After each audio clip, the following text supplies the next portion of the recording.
Hi မင်္ဂလာပါ Welcome from Retail Mentor Consulting Coaching ဒီနေ့မှာကတော့ Retail လုပ်ငန်းတစ်ခုမှာတစ်သေးလေးလို့ထင်ရတဲ့အရာတစ်ခုက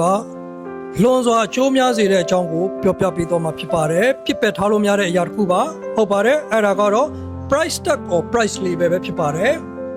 ဘာကြောင့်ပြစ်ပယ်ထားလို့မရလဲဆိုတော့ဒီချက်တွေနဲ့ကျွန်တော်ပြောပြပါမယ်နံပါတ်1ချက် customer trust issue customer တယောက်ဆိုင်ထဲဝင်လာပြီဆိုလို့ရှိရင်ဒီကုန်ပစ္စည်းကိုလှမ်းမြင်လိုက်တဲ့ဈေးနှုန်းတွေကတ်ထားရတယ်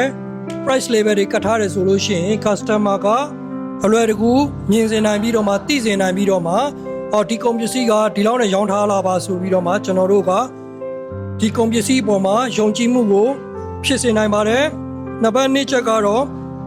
legal compliance ဖြစ်စေပါတယ်ကျွန်တော်ဒီကုမ္ပဏီမှာဒီဆိုင်မှာဒီပစ္စည်းကိုဒီဈေးနှုန်းနဲ့တရားဝင်ရောင်းချနေပါတယ်ဆိုပြီးတော့မှ customer ကိုတောက်ကမပြောဘဲနဲ့ price label တွေတက်ထားမယ် price tag တွေတက်ထားမယ်ဆိုလို့ရှိရင်ကျွန်တော်တို့ legal compliance ဖြစ်စေပါတယ်နံပါတ်3ချက်ကတော့ first buying decision ကိုဖြစ်စေပါတယ်ဒီကုန်ပစ္စည်းကဒီဈေးနှုန်းနဲ့ရောင်းချထားတယ်ဆိုတာကို customer သိပြီးတော့မှ customer ကသူ့ရဲ့ budget အလိုက်အလွယ်တကူစဉ်းစားဆုံးဖြတ်နိုင်ပြီးတော့မှလင်းလင်းမြန်မြန်ဝယ်ယူမှုကိုဆုံးဖြတ်စေနိုင်ပါတယ်နံပါတ်4ချက်ကတော့ avoid complaint and conflict ကိုရှောင်ရှားစေနိုင်ပါတယ်ဟုတ်ပါတယ်ကျွန်တော်တို့ဈေးနှုန်းတွေမတက်ထားတဲ့ကုန်ပစ္စည်းကကျွန်တော်တို့ရဲ့ဝန်ထမ်းတွေကိုဒီဈေးနှုန်းကဘယ်လောက်နဲ့ရောင်းချနေတယ်ဆိုတော့ကိုတိတိကျကျမသိစေနိုင်တဲ့အတွက်ဈေးနှုန်းအမှားတွေကိုပြောပြတာနေပြီးတော့မှ customer တွေစီကနေပြီးတော့မှ complaint တက်တာတွေစကားချေတင်ညှင်းဆိုရတာတွေပြောဆိုတာတွေပြီးတော့မှကျွန်တော်တို့ရှောင်ရှားစေနိုင်ပါတယ်နံပါတ်5ချက်ကတော့ကျွန်တော်တို့ sale and promotion ဆိုတဲ့နေရာမှာကျွန်တော်တို့မူရင်းဒီ3000နဲ့ရောင်းထားတာကနေပြီးတော့မှကျွန်တော်တို့အခု promotion ကတော့2000ခွဲနဲ့ရောင်းချနေပါတယ်ဆိုပြီးတော့မှကျွန်တော်တို့ price label ကို price tag တွေတက်ထားမယ်ဆိုလို့ရှိရင် customer အတွက်ဒါကတော့ promotion ချထားတဲ့ item မူရင်းစင်းနဲ့ရောင်းချထားတဲ့ item ဆိုပြီးတော့မှခွဲခြားတည်သွားပြီးတော့မှဝယ်ယူမှုတွေကိုလင်းလင်းမြန်မြန်နဲ့တိုးတက်စေနိုင်ပါတယ်ဆုံးဖြတ်ချက်ချစေနိုင်ပါတယ်နံပါတ်6ချက်ကတော့ store operation ဟုတ်ပါတယ်ကျွန်တော်တို့ကုန်ပစ္စည်းတွေကိုဈေးနှုန်းတွေမတက်ထားဘူးဆိုလို့ရှိရင် customer ကဒီနေရာရောက်လို့ရှိရင်ဒါဘယ်လောက်လဲဟိုနေရာရောက်လို့ရှိရင်ဒါကဘယ်လောက်ကျလဲဆိုပြီးတော့မှဝန်ထမ်းကိုမေးခွန်း100လောက်မေးတဲ့အခါမှာဝန်ထမ်းကလည်းပဲသူ့ရဲ့ဆိုင်မှာလုပ်ရမယ်အရာတွေကိုမလုပ်နိုင်မဲနဲ့ customer ကို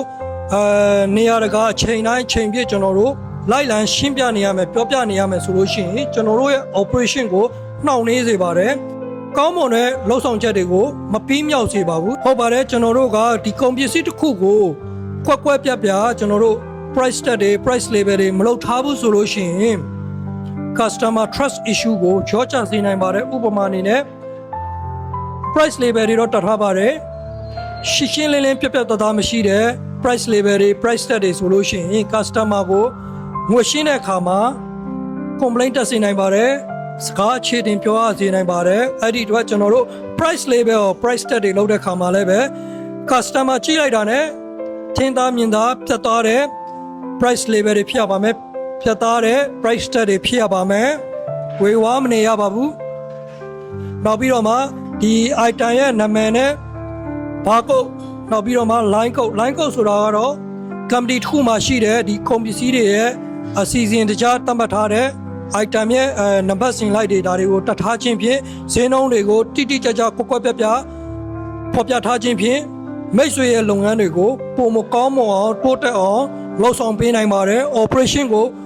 ပုံမမြင့်မားစွာလှုပ်ဆောင်နိုင်ပါတယ်ဟုတ်ကဲ့ဒီ retail ပိုင်းဆိုင်ရာတွေနဲ့ပတ်သက်ပြီးတော့မှဒီတော့ပုံမသိကျင်တယ်ဆိုလို့ရှိရင်ကျွန်တော်ရဲ့ retail mentor consulting and coaching page ကနေပြီးတော့အလင်းတင်လို့ retail ပိုင်းဆိုင်ရာတွေကို sharing လုပ်ပေးနေတဲ့အတွက် like and follow လုပ်ခြင်းဖြင့် retail ပိုင်းဆိုင်ရာတွေကိုသင်ယူနိုင်ပါတယ်ဒါမှမဟုတ်မိတ်ဆွေရဲ့လုပ်ငန်းပဲဖြစ်ဖြစ်ဆိုင်မှာပဲဖြစ်ဖြစ်ဝန်ထမ်းတွေကို training ပေးခြင်းနဲ့ coaching ပေးခြင်းနဲ့အဲ့ဒီ retail လုပ်ငန်းတွေမှာ consulting အနေနဲ့ယူခြင်းနဲ့ဆိုလို့ရှိရင်ကျွန်တော်ရဲ့ retail mentor consulting and coaching page ကိုဆက်သွယ်ပြီးတော့ retail ပိုင်းဆိုင်ရာတွေကိုခက်ခဲတွေကိုဖြည့်ရှင်းပေးနိုင်ပါတယ်ဟုတ်ကဲ့အားလုံးပဲကျေးဇူးပါဗျာ